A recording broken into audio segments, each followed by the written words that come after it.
Hello,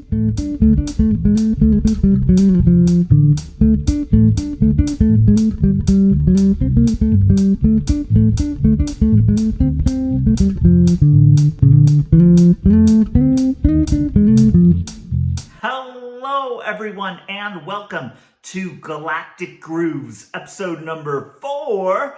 My name is Chip Boaz, and I'm a jazz bassist, but I'm also a lifelong Star Wars fan. Usually around here, you'll see me playing lots of music, but this is the time when I talk Star Wars because every day can't be all about that bass. While you're here, if you get a chance to check out my music, that would be amazing. But now it's time to talk about the galaxy far, far away. So let me ask you, are you ready to get your groove on?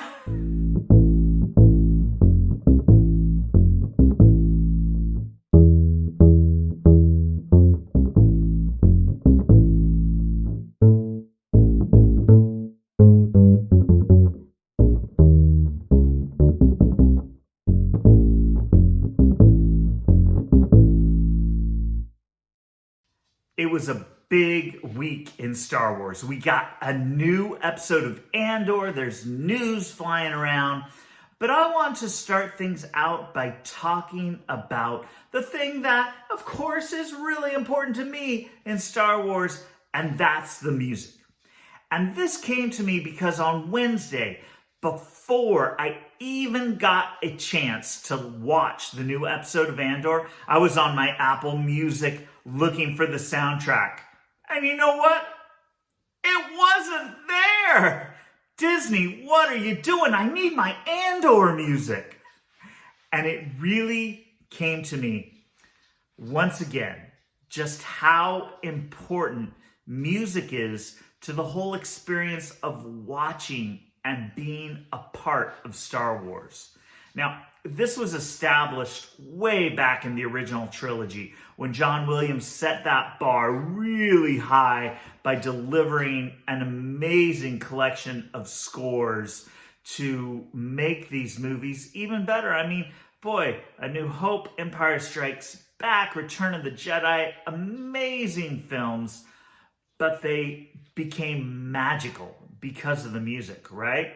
And this was not a fact that was lost on the people who make Star Wars. When George Lucas went back to make the prequels, he brought John Williams back.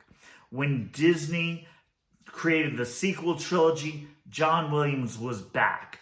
And on in Clone Wars, in The Mandalorian, in the Book of Boba Fett, in Obi-Wan Kenobi, there have always been great composers that have come along and elevated the story to something truly magical. You cannot have Star Wars without the music. That was really, when I was looking for that Andor soundtrack, it really just resonated with me, just how important that is. But it also made me think about something else. Hey, here I am watching Star Wars, and the music's so important to me, but why is it within the Star Wars universe that music is kind of like irrelevant? I mean, have you ever noticed that characters don't really listen to music in Star Wars? It only exists in the universe in very specific places. We see music in cantinas, right? We saw the Modal Nodes, we saw the Max Rebo band. Music is there in these kind of dingy places. It reminds me of the bar band gig. Yeah, in the real world. That exists in the Star Wars universe. Interesting. Okay. Music exists in parties. We heard music when the Ewoks were celebrating on Endor, right? There was a big party happening because they blew up the Death Star. So of course there was music. We heard music on Naboo at the end of the Phantom Menace, right? The Gungans were playing all these wacky instruments, and it was a party, so there was music. So we know in the Star Wars universe, you've got dingy bar bands, you've got music for parties, but where does it exist beyond that? I mean, wouldn't you think as we're watching these characters go through their lives that we would have some music be a part of that? Like, can't you picture Yoda in the Jedi Temple meditating? Wouldn't he have on like some new agey sort of music in the background to put him in the mood? Or, can't you picture Boba Fett flying around in his ship on a bounty, just cranking out the heavy metal music? Wouldn't that ring true? Isn't that what would happen? I don't know. I did some research, and there have been some examples of Star Wars characters listening to music in their lives. They're few, but they are there. One of my favorites is Chasna Chada, a B-Wing pilot as part of Alphabet Squadron. If you haven't read the Alphabet Squadron trilogy of books, wow, you have a treat in store. You've got to check this out. You have got to read these books. They are amazing. Some of my favorite books out of Star Wars. But Chasna Chada is a character. She flies a B-Wing, and as she goes into battle, she's cranking out music. It helps her focus. It helps her get pumped up for the battle. And she listens to really unique music. See, she's a little shady, and so she stole a bunch of holovids that have this random collection of music, and she's been building that collection the whole time. So she listens to things like Glimmick. I wonder what that is, right? Herglick Rage Metal and Warbot Trance. Oh man, I want to hear some of that music. That sounds like cool stuff. And hey, pump up music, I'm all for it. Star Wars, let's hear the Warbot Trance, please. Now, there was also on Rebels, if you've watched that show, highly recommend it, especially with the Ahsoka series coming up. You want to be familiar with the characters from Rebels, in particular, a character from Rebels who will be on Ahsoka, Sabine Wren, did mention music. Now, we never actually saw her jamming out on this stuff, but she did say that she liked to listen to Quink jazz. All right, that's cool. Hey, I'm a jazz guy too, Sabine. We should go see a show. That would be super duper cool, right? Now, I think the most famous example of Star Wars characters listening to music is, of course, Emperor Palpatine in Revenge of the Sith. He goes to see a Mon Calamari opera. Then this is the time when he calls Anakin in and they have the fateful conversation, right? But he's checking out the Mon Calamari opera. He's a big fan. That night, they're watching a show called Squid Lake. All right, that sounds cool, right? Little Squid Lake for you opera fans. And it's interesting when you think about it because Coruscant, where Palps was watching the show, was the Galaxy's Opera House in Coruscant. So Coruscant's a big cultured city world type thing, right? So they, of course, have an opera house and there's regular art music happening there. But you'd think in such a bustling city, we'd have lots of music all over the place, right? Like I picture the calf shops, right? There's calf shops all over Coruscant. I assume, right? I mean, it's like having a Starbucks on every corner. There's a calf shop on every corner in the Star Wars universe, specifically on Coruscant. And you'd think that there in those calf shops, you'd have a wealth of singer-songwriters singing about all of the legendary things happening in the Star Wars universe, right? There are storytellers, those singer-songwriters, so I can just picture in the local Coruscant calf house a singer-songwriter, just a guy with his bass and a story to tell. Might go a little something like this.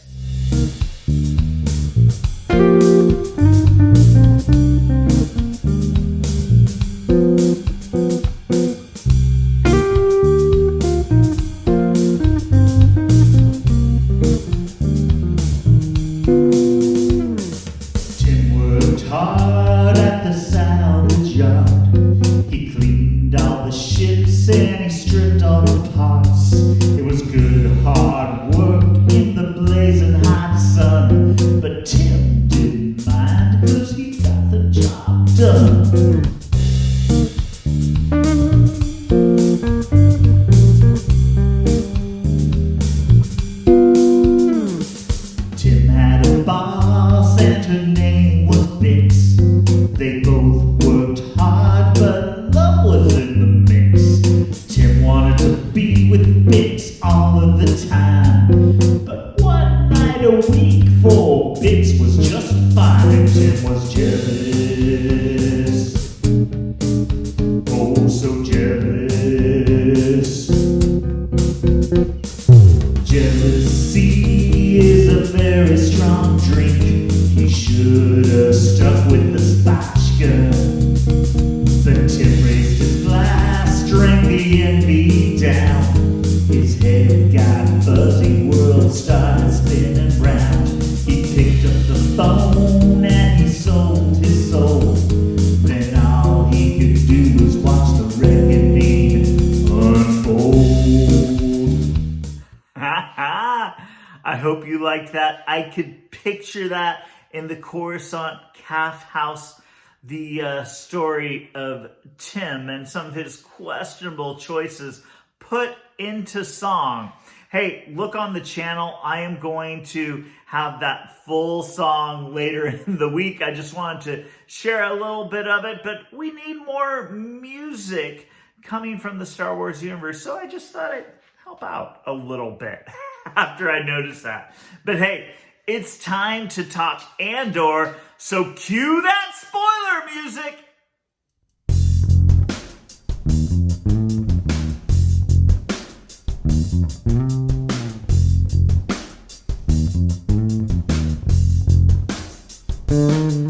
It's a spoiler groove, so you can move, so you don't get no spoilers. It's a spoiler groove, so you can move, so I don't ruin Star Wars. It's a spoiler groove, so you can move, so you don't get no spoilers. It's a spoiler groove, so you can move, so I don't ruin Star Wars.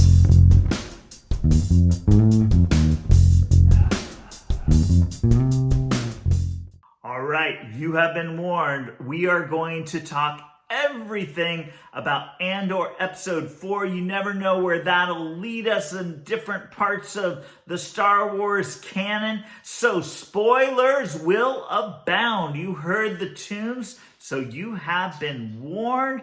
Let's talk Andor Episode 4.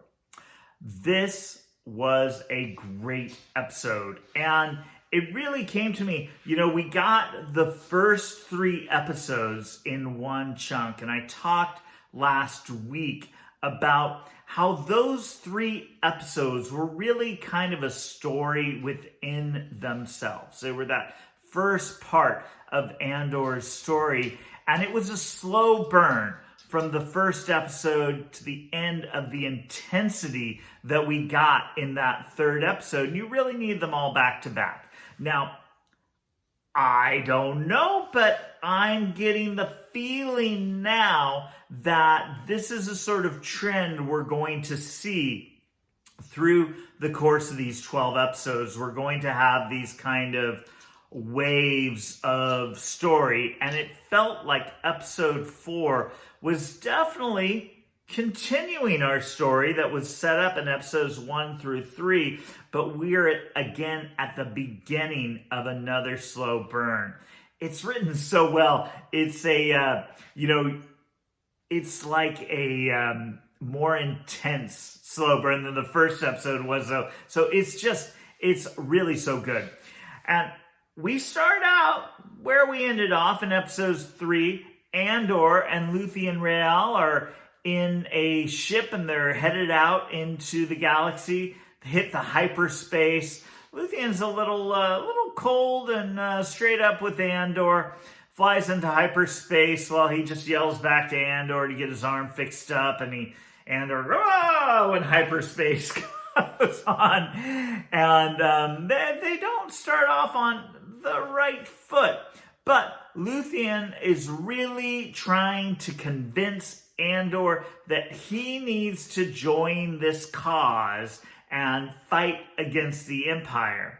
Now, Andor doesn't want any of that. He just wants to be dropped off somewhere. He wants his money. He wants to start a life somewhere else. But Luthien is very, very insistent. And he knows a whole lot about Andor. He's filling in all the facts of Andor's life. And it really makes me wonder, why has he done all this research on Andor? Why does he want him so bad? From previous Star Wars, where I've read and watched and the whole thing, it seems like the rebellion was just trying to gather as many people as they can. And when they got people with higher skills, of course, they rose up to higher ranks.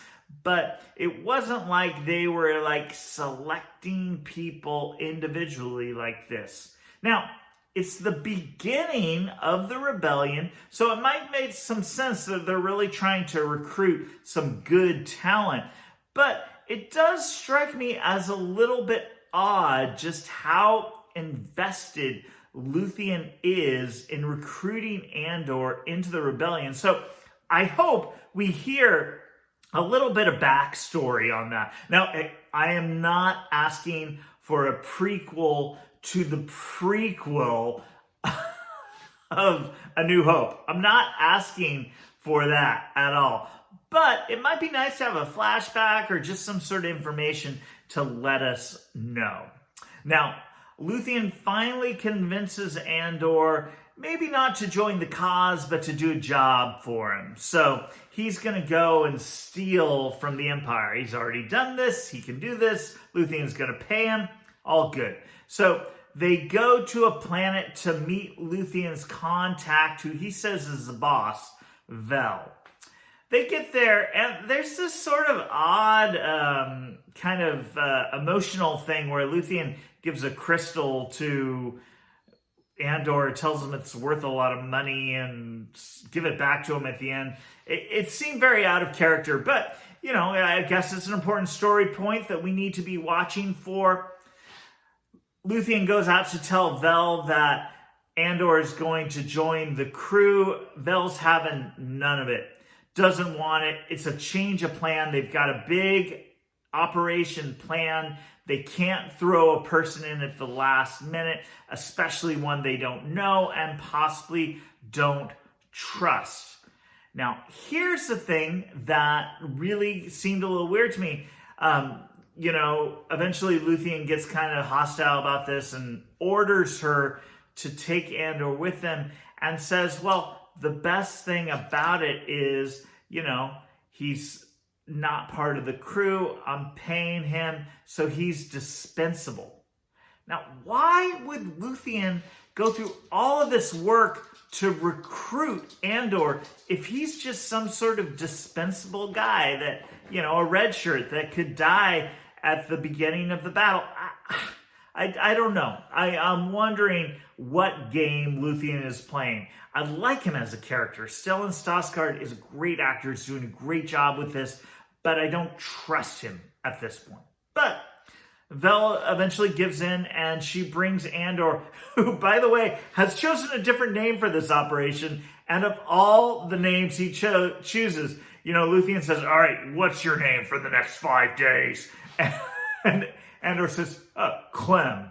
Clem? Like, where does he get Clem? I don't know. What is that all about? Okay, we're calling him Clem now. So Clem and Vel go off, and they're climbing through the mountains. They see some TIE fighters fly by. They argue quite a bit, and they agree not to talk about Luthien anymore.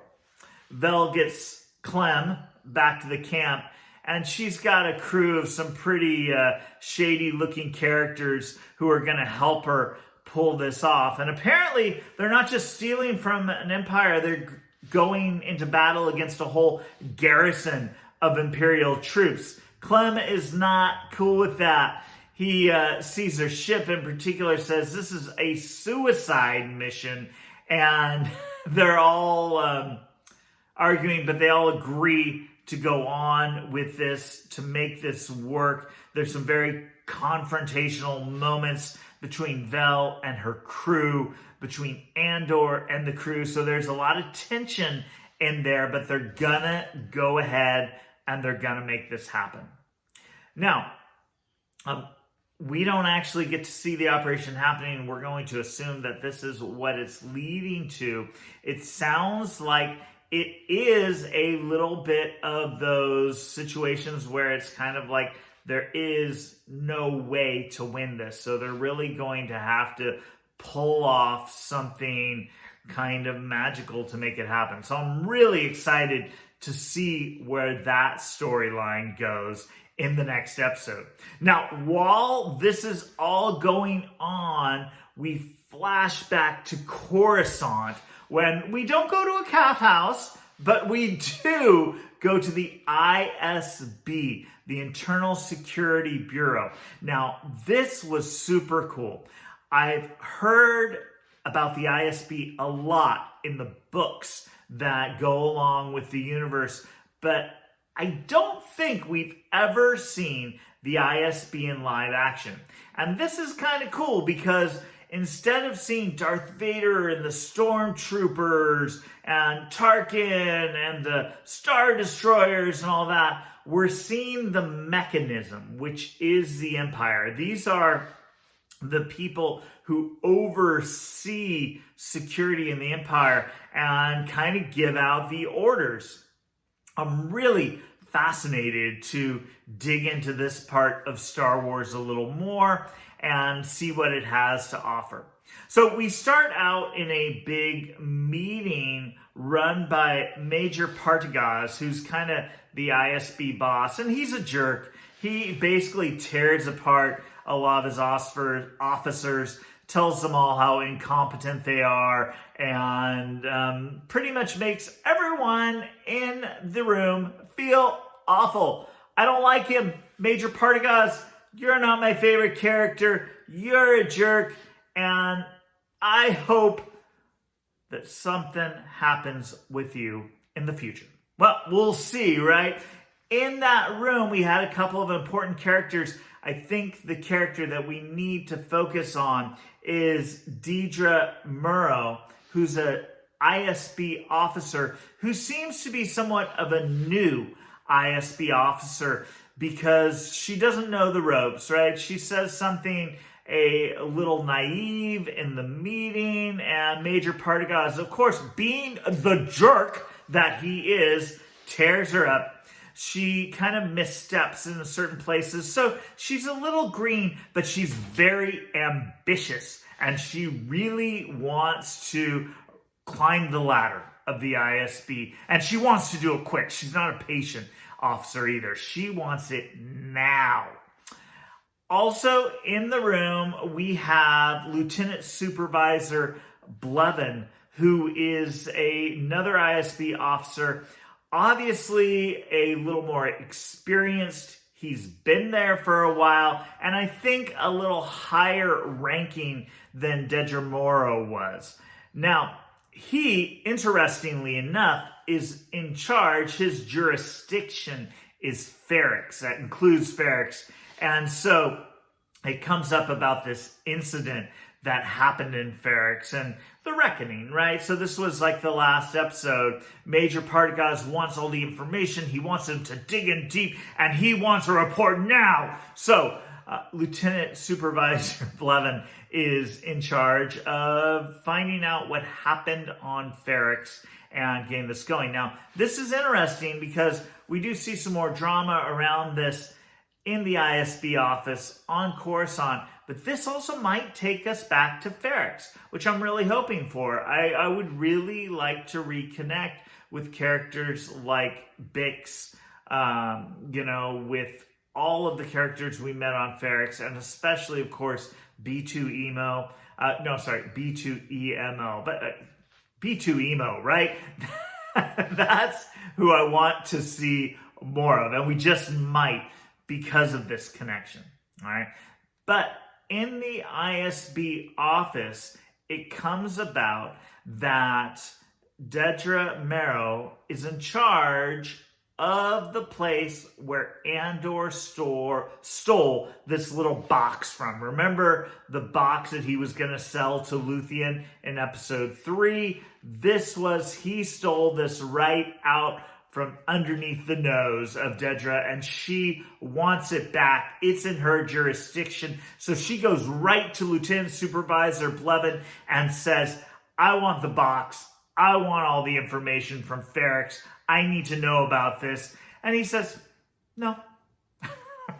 He's very kind of like, I'm the experienced person. You're just trying to climb the ranks. I'm not going to give in to you. And so, no. So she gets all huffy and is like, well, I'm gonna go take this to the top. So she goes back to our favorite Major Partagas, and he has a meeting with the two of them, and he is like, you're young, you're experienced, stop wasting my time. He is such a jerk. But he points out that she doesn't get the information, so she is mad. She wants to find her way. She wants that box. She wants to learn more about Ferrix. So we'll see what happens with that. It's a really interesting tension to see all of this happening within the inner dynamics of the ISB. It's a very big contrast to the rough and gritty experience that Andor is having out in the rebellion. But it also shows a little bit of the dysfunction of the Empire and how that fall that happened might not have just been all about, the evil and the greed of Palpatine and Vader,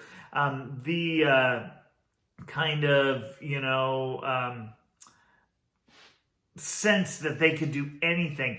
And it wasn't just that. The Empire was kind of dysfunctional, and it didn't take care of business in these little places that needed to be happening.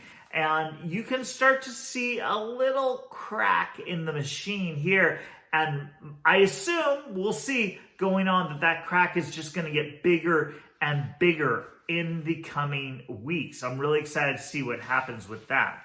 Now, the other bit that we got in here, we finally got to see Mon Mothma, who arrives in a big fancy ship at a store. It looks like kind of an antique or fancy art gallery on Coruscant.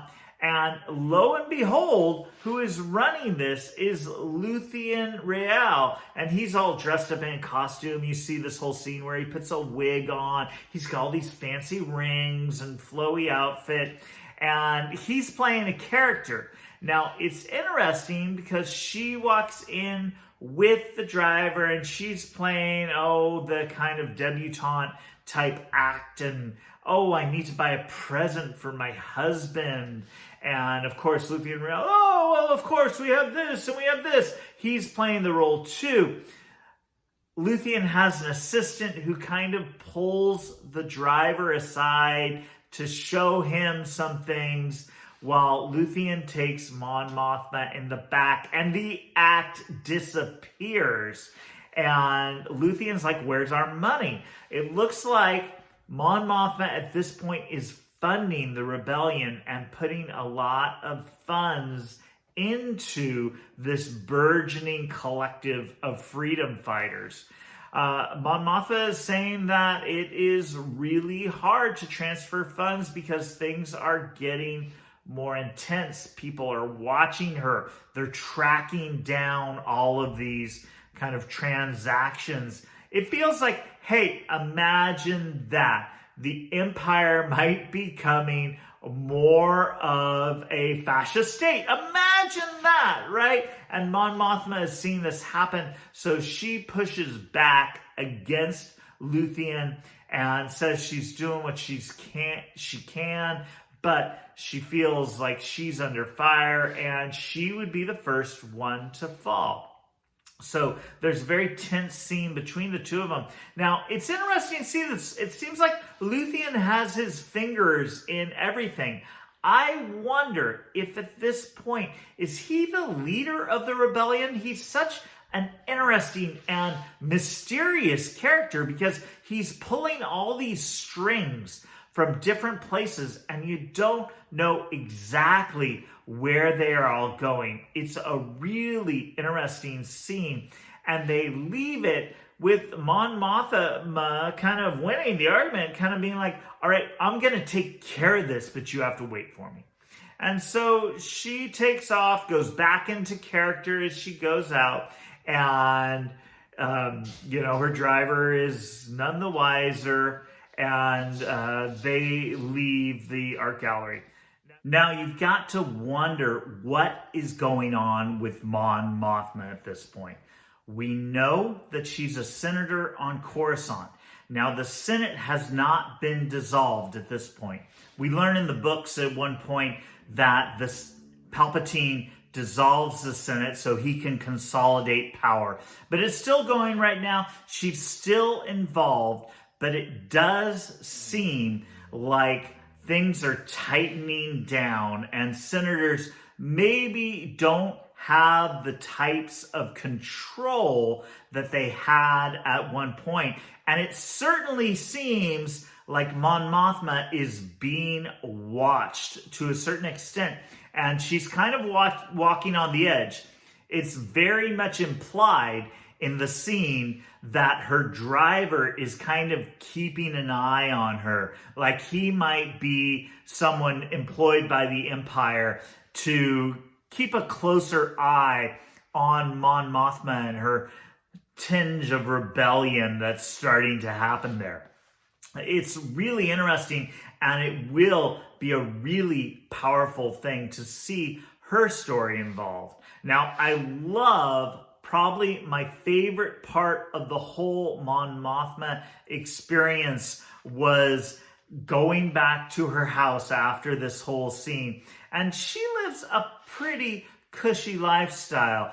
She's funding money to the rebellion, and it doesn't seem like she has any shortage of that. She lives in a beautiful place. There's like trees in the house, and it's amazing and fancy. And she comes home to her husband, Perrin Fertha, who has planned a dinner party. And of course, Mon Mothma also seems a little bit self-involved. I mean, hey, that's a hard thing to say about her. She's trying to save the universe through funding a rebellion, but she's too busy for her husband, and she forgot all about the dinner party and is having a tough time with this. And her husband is kind of like, oh, you're so boring, right?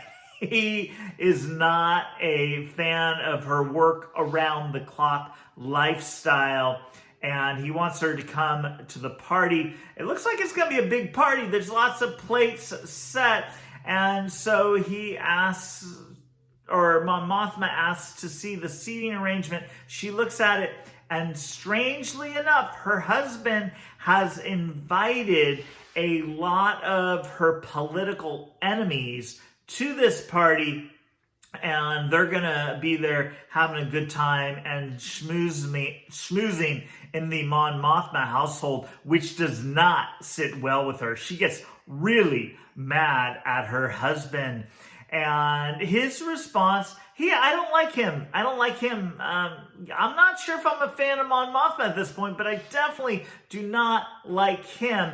And he seems like somebody, one of these wealthy aristocrats who's like, well, hey, the Republic's in charge, the Empire's in charge. Who cares? I've got lots of money. I just want to have fun, and it doesn't matter, right? So his whole response to inviting her political enemies to the party is like, well, they're lots of fun. They're more fun than you, right? I don't like him. He's kind of a jerk. And her response is, well, what about the people who are starving because of them? Right? She's taking the high road, but he's a party boy. He wants to have fun. And so they kind of storm apart. She's going to go to the party, but don't seat them next to me. And it looks like things are falling apart in the Mon Mothma household. So you can start to see the cracks there too.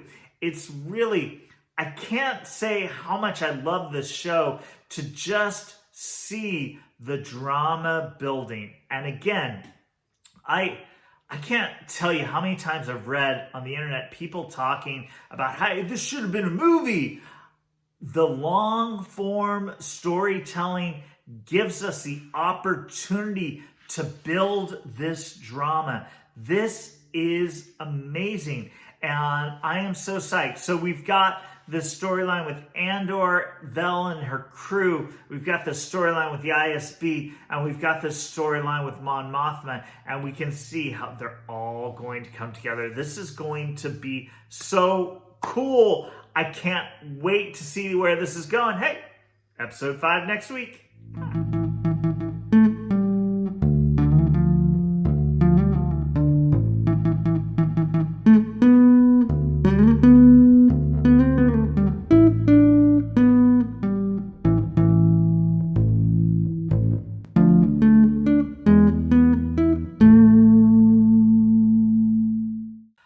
All right, we're going to end things off with our question of the week. Last week, I asked you, in a Star Wars Battle of the Bands, who would win? The Max Rebo Band or the Modal Nodes? Well, thank you for all of your responses. This was a fun one without a doubt. And the winner is the Modal Nodes. Now, hey, I don't know if I would have voted that way. I'm a big fan of Max Rebo. He seems like a survivor. He plays the ball organ, which is a super duper cool instrument. But hey, you got to admit, the Modal Nodes have the jam, right? They've got that hit song that everyone loves. That's the jam. Hey, how can you not win with a song like that? I love them both. I love them both. But congratulations to the Modal Nodes who won the Star Wars Battle of the Bands. All right, well, we got a question for this week as well. Now, this plays a little bit on what I was talking about at the beginning of the show. Why do Star Wars characters hate music so much? We never hear any of them listening to music. Now, I choose to believe that it all happens in the parts where we're not watching, right? So we see the scenes that are really intense and they're not playing music then, but when they go off screen and they're just hanging out, well, they're jamming some tunes. So I want to know what they're listening to, so I'm going to get really specific this week, and I am going to ask you, what genre of music do you think Han Solo listens to? Now imagine it, all right? Han and Chewie are flying through hyperspace in the Millennium Falcon. They're smuggling this or that from one place to another. Not much to do as they're sitting there in hyperspace, right? So they gotta be jamming on the tunes. What are they listening to? Is Han a hip-hop guy? I don't know. Maybe Han and Chewie are sitting there singing their country western tunes. Yeah, maybe. I don't know. I don't know if I could picture Han sitting there leaning back in his chair listening to a little jazz. I want to think so, but I just can't picture that. I picture maybe a little more of Chewie banging his head as Han cranks out the rock tunes. I could see that.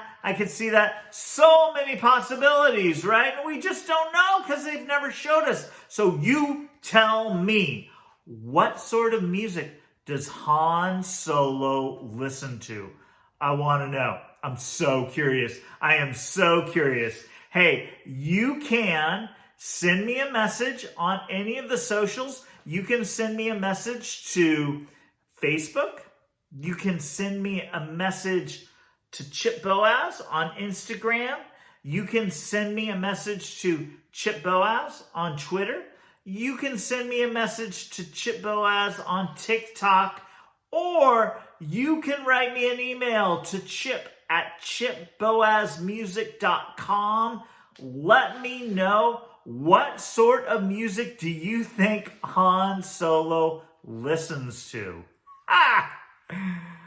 Thank you for hanging out, everyone. I love the opportunity to sit and talk Star Wars.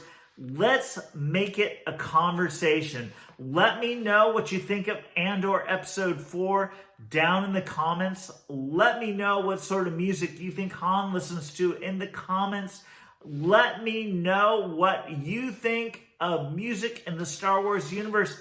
Put it in the comments. Let's talk about this, folks. If you got thoughts about the show, send me a message to chip@chipboazmusic.com. Please subscribe to the channel so you can keep up to date with all of the Star Wars fun and all of the great music coming your way. If you want to stay updated, become a member of the Boaz Brigade. You can look down in the description. There's a link for you to join, and I'll be giving you all the inner scoop. It's been a great week, folks. Can't wait to talk next week. May the Force be with you. I'll see you next week.